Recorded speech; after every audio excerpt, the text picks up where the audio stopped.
Ce sera donc un traité intergouvernemental. Entendez par là un traité européen qui n'ira pas se fondre dans les précédents, du moins pas tout de suite.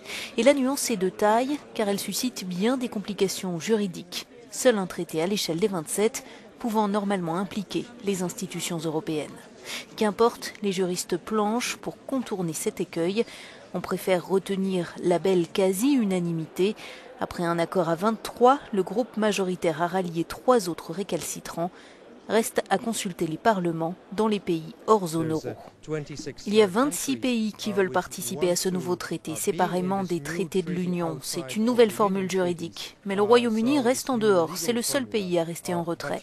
Donc, selon ce que sera l'accord final en mars, cela pourrait signifier le début du retrait du Royaume-Uni du processus d'intégration européenne.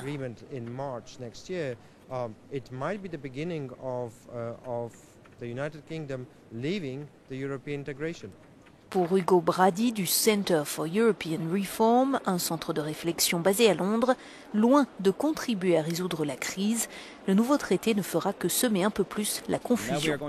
Nous allons avoir un traité à 17+, avec probablement de nouvelles institutions, plus de complexité, plus de présidents et de chefs d'organisation qui se livreront des batailles bureaucratiques au lieu d'aller vers des décisions plus claires, avec des institutions dignes de confiance, appliquant des politiques fermes qui doivent intervenir rapidement.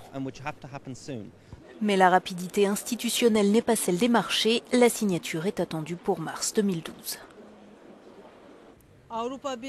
Figé dans son opposition au traité, le Royaume-Uni s'isole, tandis que certains pays doivent encore soumettre le projet à leur Parlement, commente notre correspondante. La question de savoir quand ce processus aboutira est désormais une nouvelle source d'anxiété pour ses promoteurs. Gülsüm Alan, Euronews, Bruxelles.